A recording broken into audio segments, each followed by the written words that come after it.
Hace ya un buen rato en una clase nos pidieron hacer un video sobre un tema que nosotros escogiéramos. Estábamos en grupo y mi grupo eligió hacer un video sobre la depresión. Dentro de todas las cosas que teníamos que explicar qué era, cómo funcionaba, para qué, por qué, bueno, en fin, todas esas cosas. Y al final, en un último punto, nos pidieron hacer una especie de reflexión crítica o en general expresar nuestros pensamientos en lo que pensábamos acerca de la depresión. Lamentablemente para mis compañeros, ese punto me lo dejaron a mí. Y cuando me dejan a mí delirar un poquito, lamentablemente no deliro un poquito, sino bastante. Y pues bueno, esto que les voy a contar, esto que les voy a leer es básicamente la parte del guión que hice, la parte del guión que hablé y a mi juicio, porque pues lo hice yo, la mejor parte de ese video. Te agradezco mucho que hayas entrado acá y espero el delirio que voy a compartir sea de tu agrado, tal vez te deprima, no creo, probablemente te ayude un poco, no creo tampoco.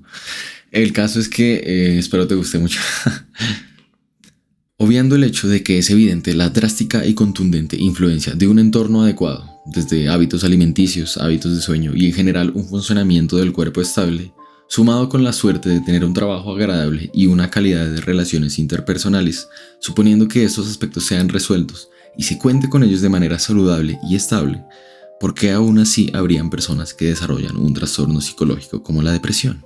Bajo la premisa de la psicología acerca de que pensamientos disfuncionales y negativos afectan y contribuyen a un estado anímico bajo y hasta alteraciones fisiológicas en el cerebro, ¿por qué se desarrollarían estos pensamientos? ¿Qué hay en el ser humano que lo hace tender hacia la creación, hacia el encuentro o al mantenimiento de estos pensamientos? Bajo algunas teorías humanísticas, holísticas, religiosas o espirituales, e incluso un factor importante en la psicología actual, con frecuencia se plantea el encuentro con el sentido de la vida como la solución ante la gran mayoría de lo que se llamarían pensamientos disfuncionales o una depresión. Y esta falta del encuentro con el sentido se llamaría el encuentro con el vacío. Se postula la falta del sentido como el encuentro con el vacío. La lógica del pensamiento funcional y utilitario que guía a la actualidad hace pensar de las cosas con respecto a su función. Tiene sentido pensar en el martillo como la herramienta para clavar, el celular para llamar o los lentes para ver. Bajo esta misma secuencia, ¿yo para qué estaría?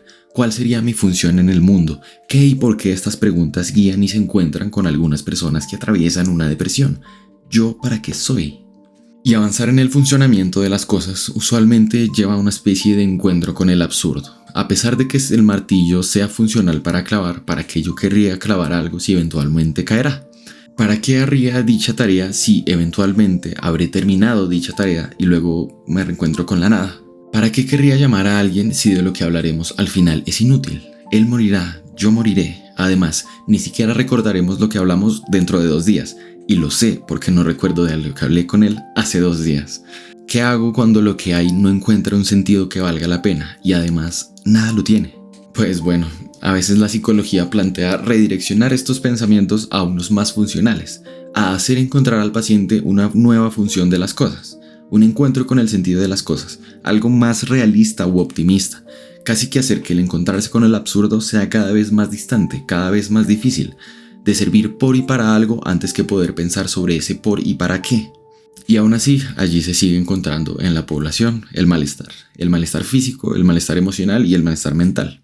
Y la población se divide en los que luchan toda una vida para intentar mantener un bienestar físico, una salud, un techo, una comida, una educación.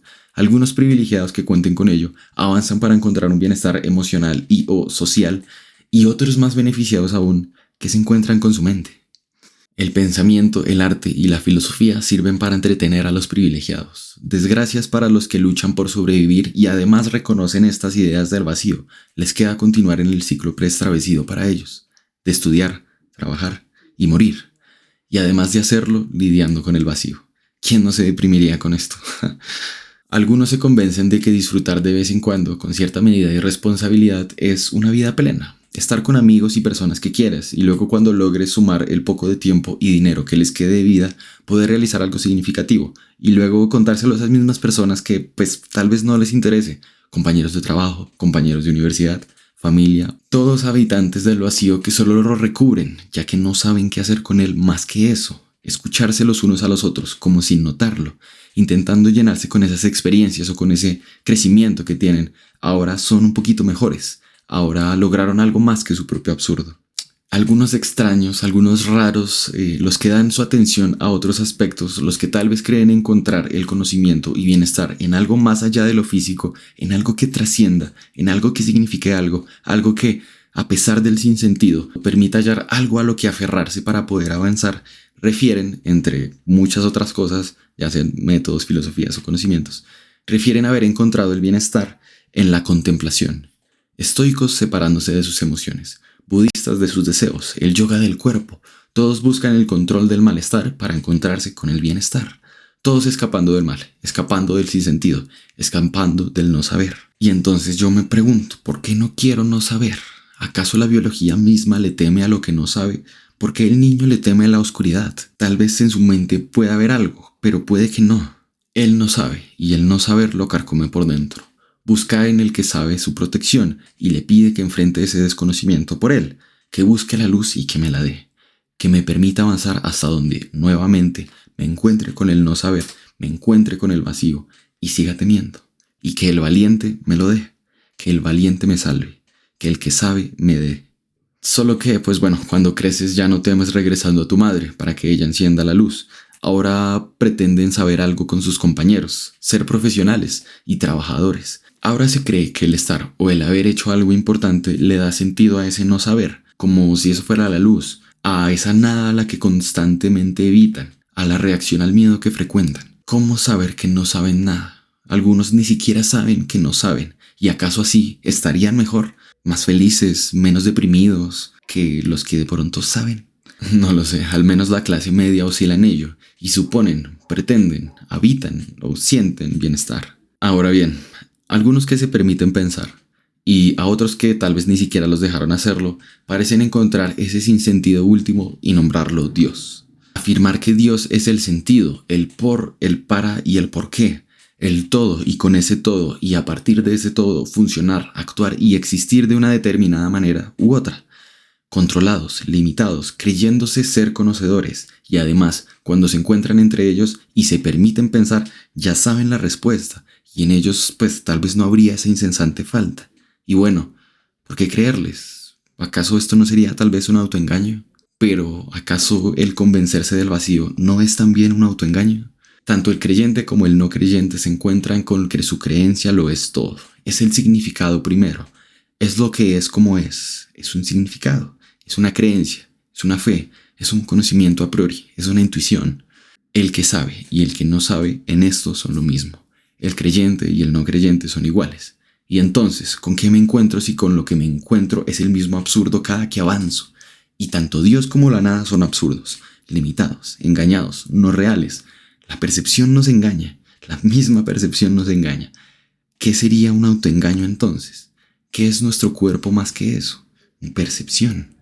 Y es innegable que a pesar de que a veces piense un montón de cosas o sienta un montón de cosas, al menos tengo un cuerpo, ¿no? Pues eso soy.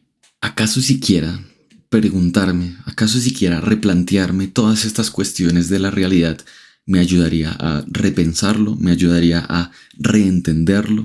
¿Acaso reentenderlo me sería más funcional? ¿Viviría mejor? Bueno, suponiendo de que sirva y encuentre algo, podría después regresar con mis compañeros, con las personas normales con las que habito, regresar a ese autoengaño sabiendo lo que es. ¿Viviría yo en esta falta cuando salí y ya tengo? Cuando salí encontré algo, ¿volvería a entrar? Y además, ¿con quién acaso me podría replantear toda la existencia? ¿Con un psicólogo? El psicólogo, por su premisa científica, por su desespero de llamarse verdad, buscará adaptarse a funcionar en esta sociedad, a reencontrarme con el intento de verdad del que todos intentan pero que solo es ilusión. La identidad misma no sería una ilusión. Explorando y observando la ciencia misma, es evidente la enfermiza búsqueda de la verdad por la humanidad. Es innegable hasta por biología misma no ver una criatura que no quiera o no necesite el saber. El bebé que explora moviendo sus brazos y sus ojos, el perro que olfatea, la ballena que escucha, todas están en función del saber. En la humanidad hay esta búsqueda también, la búsqueda de la verdad, el de querer nombrarla, el de querer decirla, el de poder decir, la encontré. Y además, luego compartirla con otros, puesto que esta es la verdad que os hará libres, ¿no? Otro que creyó encontrarla, o quién sabe, tal vez encontró una, o quién sabe, tal vez encontró la suya, y acaso, ¿cómo nosotros podríamos encontrar la nuestra? ¿Acaso sacrificándonos de tal manera? ¿Quién haría esa locura? Con lo rico que es gozar con los demás, hablar de lo que nos encanta, ya sea criticar, adular, opinar, hacer ese viaje, aguantar ese trabajo, presumir esa comida, presumir ese teléfono, esa casa. Esto de ser ante el otro. ¿Cómo, qué y por qué ser es la pregunta? O tal vez al menos una de ellas. Y lo gracioso es que los más irónicos y contradictorios son los recordados. Ser o no ser, esa es la cuestión. Solo sé que nada sé. Pienso, luego existo. El mismísimo Dios es yo soy. Y todos ellos no dicen nada, o lo dicen, porque la pregunta misma es innegable. Todos tenemos preguntas. Tal vez todos incluso seríamos una pregunta. ¿Y qué es una pregunta? Una pregunta es querer saber, es querer, es desear, y al menos tal vez la primera parte de la psicología, lo llamado psicoanálisis, plantea esta ausencia como matriz, como es lo esencial, tal vez no la verdad en sí misma, sino otra forma de llamarla, tal vez el vacío, tal vez el deseo, tal vez la nada. Y avanzando en ello se ha intentado nombrar de otras maneras, pero digamos que aquí, como ha avanzado esta idea, se prefiere y se entiende y se va a nombrar como vacío de identidad, que se entiende mejor con no sé qué soy y que funciona por temor a ese no saber, que existe, que se comporta, que frecuenta comportamientos por temor a ese no saber, buscando constantemente una identidad, buscando qué ser. Y entonces, ¿soy mi cuerpo o no soy mi cuerpo? Y entonces, ¿soy lo que me dicen o no soy? Y entonces soy hijo, y entonces soy estudiante, y entonces soy maestro, y entonces soy cristiano, o soy judío, entonces soy colombiano, o entonces soy latino, o entonces americano, o entonces profesional, o entonces doctor, y entonces. ¿Qué carajos es entonces? Esperando que lo que sea esté allí, esté allá en ese nombre, esté allá en ese acto, esté allá en ese comportamiento, allí en el lenguaje, allí en el mundo, allí para las personas, allí para mí mismo, suponiendo que haya una especie de orden. Lo primero que hay después de lo que veo, tal vez es lo que oigo. Y así como creo ver lo que veo, lo que oigo supuestamente lo entiendo. Pero, ¿y si lo que entiendo no sé cómo lo entiendo? No sé ni para qué lo entiendo. Pero, espera, como no sé y debo saber, como no entiendo, debo buscar entenderlo. Y la estrategia que tengo para empezar a entender lo que quiero entender me lleva a encontrar el sentido de las cosas, me lleva a pensar que el sentido de las cosas es el absurdo, y que el absurdo es el sinsentido, y que el sinsentido es no saber, y que el no saber es angustia, y que la angustia es sufrimiento, y que el sufrimiento es una tragedia. Es un círculo vicioso, que además se suma con la necesidad de control, y con todo lo que implica saber. ¿O acaso tal vez no saber es la solución? ¿Acaso buscar el no saber desde el saber es la solución? ¿Qué carajos soy? Y lanzarse con todo esto que sé a saber eso que no sé. ¿No sería lo mismo que la estructura social misma? ¿No sería el patrón que tanto seguimos? ¿No sería entrar al jardín? ¿No sería seguir con primaria? ¿No sería ir a la secundaria? ¿No sería ir a la universidad, hacer una maestría, un doctorado y hacer todas esas cosas que existen, que funcionan, que es el camino a seguir? El saber, el decirnos cuidado, no sabes, y según lo que sabemos, ni sabrás, pero lánzate sabiendo esto, porque si no, no sé, tal vez ahora se concentraron mucho en hacer saber, ahora saturados de conocimientos, pero pues yo qué sé, quién sabe, profesores que supuestamente saben y tienen criterio, se atreven a calificar hasta por simples hojas el saber.